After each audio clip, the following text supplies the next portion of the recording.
Armando Hasurungan biology and medicine videos. Please make sure to subscribe, join the forum and group for the latest videos. Please visit Facebook Armando Hasurungan.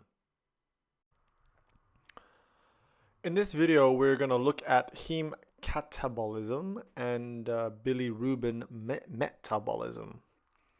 So we begin with erythrocytes, or red blood cells, that are produced in the bone marrow through a process known as erythropoiesis. So stem cells in the bone marrow will give rise to early erythroblasts and then to eventually reticulocytes. And then reticulocytes will form erythrocytes, which are our red blood cells. Both reticulocytes and erythrocytes have no nucleus. These cells are anucleated. Anyways, these erythrocytes, their purpose is to circulate around our body and carry oxygen around.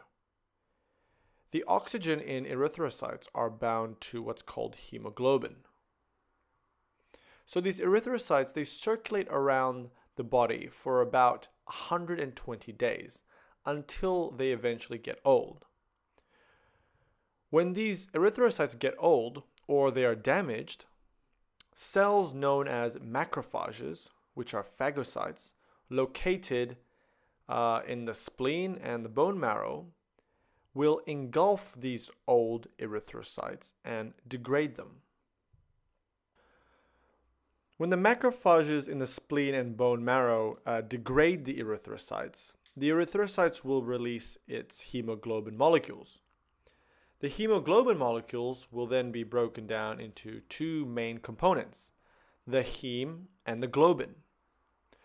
Globin is essentially protein, and so globin, it will be broken down to amino acids, which then re-enters the blood and then reused for erythropoiesis again. The heme, on the other hand, is broken down to two parts. The heme is broken down to unconjugated bilirubin as well as iron.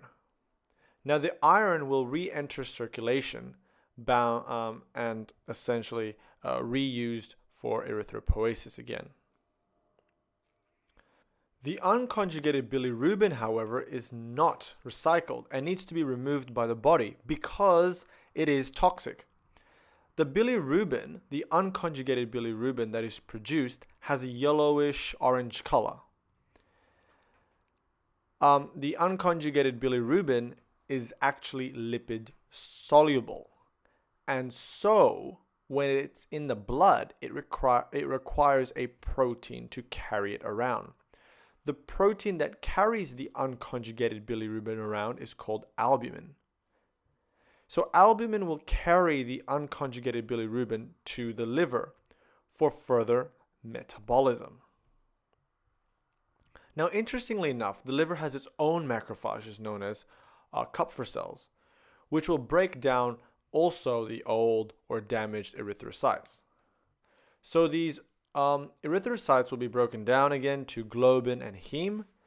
The globin will be reused for erythropoiesis, and the heme will be broken down to iron and unconjugated bilirubin. The iron is reused for erythropoiesis, whereas the unconjugated bilirubin will be further metabolized in the liver. Okay, so we end up with the unconjugated bilirubin in the liver. What happens next? Well, remember, the unconjugated bilirubin is lipid soluble. In the liver, there will be a reaction that takes place called conjugation. What happens in conjugation is that the unconjugated bilirubin will be converted to a conjugated bilirubin with the addition of glucuronic acids. The conjugated bilirubin is now water soluble.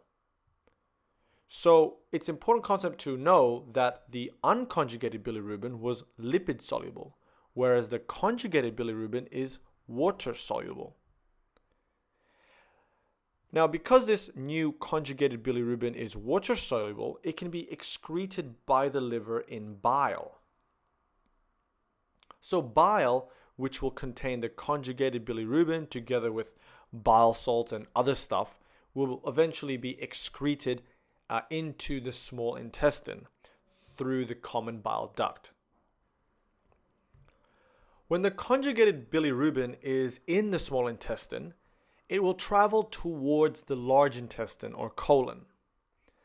Now, towards the end of the small intestine, a section known as the ileum, or in the beginning of the large intestine, the conjugated bilirubin will be converted by the intestinal bacteria to urobilinogen by removing the glucuronic acid through a hydrolysis reduction reaction.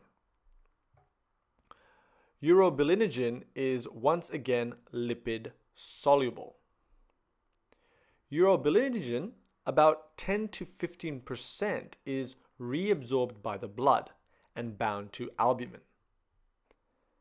The remaining 85 to 90% of urobilinogen is quickly oxidized by other intestinal bacteria to form sterocobulin, which has a brown colored pigment.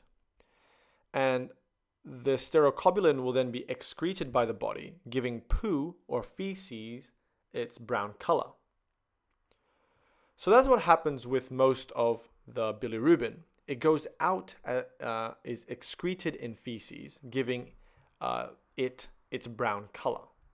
But what happens with the 10 to 15% of urobilinogen that was reabsorbed into the blood? Well, this small percentage is carried by the albumin back to the liver through the portal system. About 5% of this urobilinogen will participate in the enterohepatic urobilinogen cycle, in which it is taken up by the liver and then resecreted into bile again.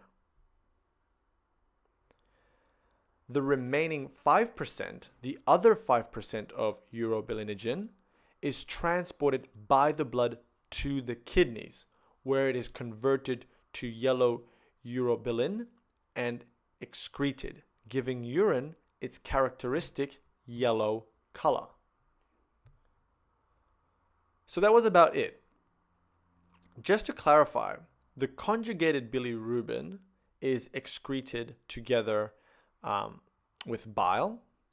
The bile can be stored in the gallbladder, is stored in the gallbladder, and is secreted into the small intestine during digestion of lipids.